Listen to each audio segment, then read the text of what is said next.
Jangan mendaki gunung saat malam 1 Suro, atau kalian akan mengalami hal-hal yang tidak diinginkan.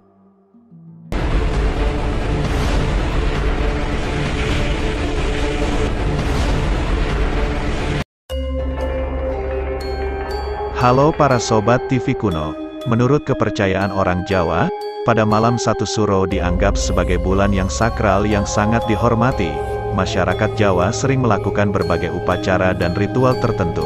Namun, tak sedikit pula dari mereka juga yang menganggap malam 1 Suro sebagai malam di mana gerbang dunia manusia dan dunia gaib bertemu. Sehingga pada malam 1 Suro oleh sebagian orang dianggap juga sebagai malam yang sangat mistis dan menyeramkan.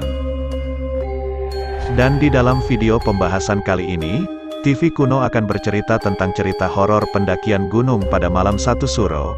Konon, ada sekelompok pendaki yang mengalami hal-hal mistis dan sampai masuk ke dalam alam gaib saat mendaki Gunung Sindoro tepat pada malam 1 Suro.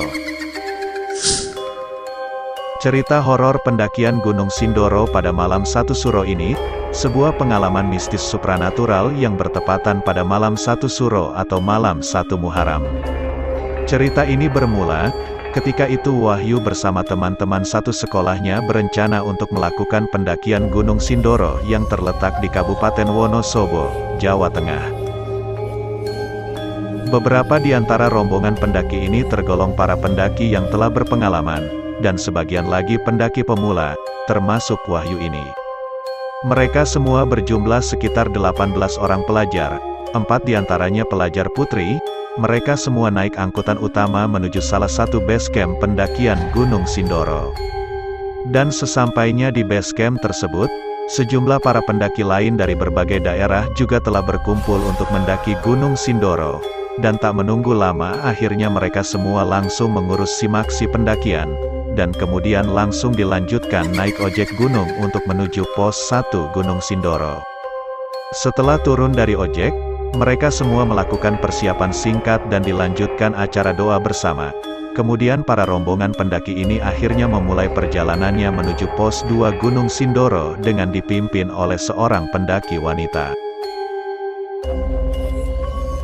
Ketika di dalam perjalanan, Wahyu sempat bertanya kepada pemimpin rombongan pendaki wanita itu, sebut saja dia sebagai pemandu. "Berapa jauh menuju puncak Gunung Sindoro, Mbak?" Kemudian pemandu wanita itu menjawab, "Hanya sekitar 6 km, jalur pendakian juga cukup bagus, tidak seperti jalur pendakian Gunung Sumbing." Kabarnya, pemandu wanita berusia sekitar 20 tahunan itu sangat berpengalaman mendaki Gunung Sindoro. Entah sudah berapa kali dia naik turun Gunung Sindoro memandu para pendaki dari berbagai daerah, bahkan dia juga pernah memandu para pendaki dari mancanegara.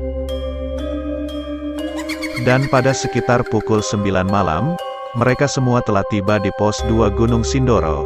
Setelah istirahat sebentar, mereka semua pun langsung melanjutkan pendakian melalui jalur yang telah ditentukan, berjalan beriringan bersama kelompoknya masing-masing.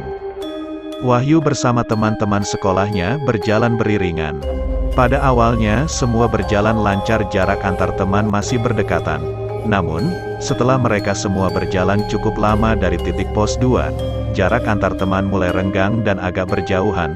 Kekuatan fisik dan terutama nafas mulai terasa berat.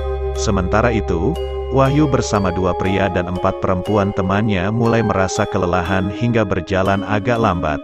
Sementara kemiringan jalur pendakian menuju puncak semakin tinggi sehingga menambah rasa lelah yang mereka alami.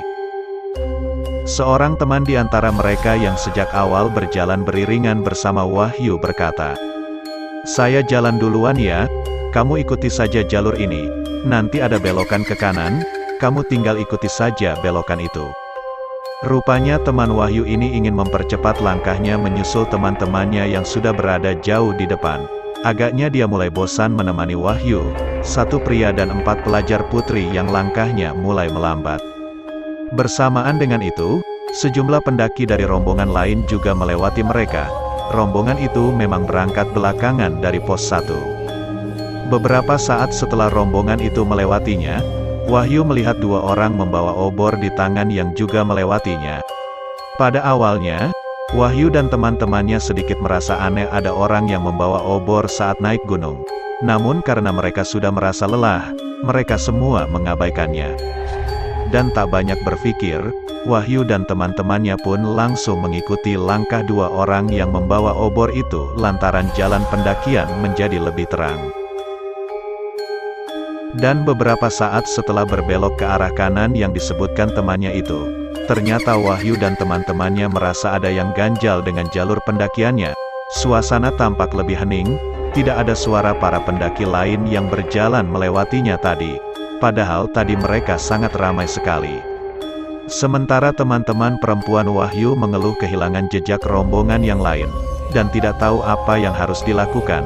Sementara itu, di sana Wahyu melihat sebuah pemandangan yang sangat aneh. Tampak hamparan tanah datar yang sangat luas.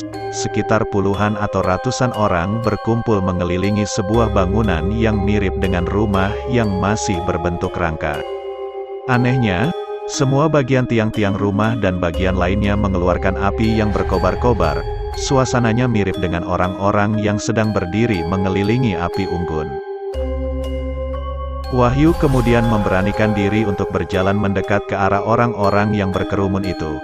Sambil diperhatikannya api yang berkobar hingga membuat suasana terlihat terang, dia juga mengamati orang-orang yang berdiri berkerumun itu. Setelah diamati, orang-orang itu ternyata berkepala gundul semua. Hanya terlihat 3 orang yang berambut gondrong yang berada terdekat dengan api yang berkobar. Wahyu beranggapan mungkin 3 orang gondrong itu para pemimpin dari kumpulan orang-orang ini. Di dalam hatinya, Wahyu terus bertanya-tanya, mengapa semua orang yang berkerumun itu berkepala gundul? Orang-orang yang berkerumun itu juga mengeluarkan suara seperti bergumam. Entah apa yang diucapkan tidak jelas, apakah sedang ada upacara atau pembacaan doa. Karena semakin merasa penasaran, Wahyu akhirnya semakin mendekat ke arah kerumunan yang berdiri membelakanginya itu. Dan tiba-tiba, beberapa orang yang berdiri di depannya itu menolehkan kepalanya ke Wahyu. Ternyata wajah mereka sangat menyeramkan. Wajah mereka semua ternyata rusak seperti terkena luka bakar yang sangat parah. Melihat itu, Wahyu sempat sangat syok dan merasa sangat ketakutan. Dan seketika itu juga, Wahyu akhirnya langsung lari kembali ke tempat berkumpul 5 temannya yang tersesat tadi. Sambil berlari, Wahyu membaca lantunan doa apa saja yang dia bisa, dan tidak selang beberapa lama kemudian, dia mendengar suara seseorang berteriak memanggil namanya. Dan benar saja, tak berselang lama beberapa teman-temannya dari rombongan yang tadi jalan duluan datang menghampiri. Rupanya mereka semua dari tadi sedang mencari Wahyu dan kelima temannya yang tersesat itu. Dan setelah Wahyu dan 5 temannya tadi yang tersesat kembali berkumpul bersama rombongan yang lain, dan memastikan semua baik-baik saja, selanjutnya mereka semua kembali melanjutkan perjalanan menuju puncak Gunung Sindoro. Dan dalam perjalanan itu Wahyu sempat bertanya kepada 5 temannya yang ikut tersesat tadi, seputar api yang berkobar dan kumpulan para manusia yang berkepala gundul. Namun ternyata, tidak ada satupun dari mereka yang melihatnya. Ternyata hanya Wahyu sendiri yang melihatnya. Dan saat itulah Wahyu baru sadar jika dirinya masuk ke alam gaib hingga dapat melihat api berkobar dan kumpulan manusia berkepala gundul yang memiliki wajah sangat menyeramkan. Dan setelah mengalami hal menyeramkan yang tidak bisa dipikir dengan logika, serta ditambah menempuh jarak yang sangat melelahkan, akhirnya Wahyu beserta rombongan para pendaki pelajar itu tiba di puncak Gunung Sindoro sekitar pukul 4:30 pagi, dan tidak lama kemudian tampak sinar matahari mulai muncul dari ufuk timur. Di sana Wahyu merasa sungguh sangat menikmati suasana matahari terbit di puncak Gunung Sindoro yang sangat menakjubkan ini. Nah, itu dia cerita horor pendakian Gunung Sindoro pada malam 1 Suro yang penuh dengan suasana mistis. Jika kalian menyukai pembahasan kali ini, jangan lupa untuk klik tombol like dan juga share video ini. Terima kasih dan sampai jumpa di pembahasan berikutnya. Dan untuk para sobat TV Kuno yang memiliki cerita horor atau pengalaman mistis yang ingin dibahas oleh TV Kuno, para sobat bisa mengirim cerita tersebut melalui email yang sudah saya sertakan di deskripsi video ini.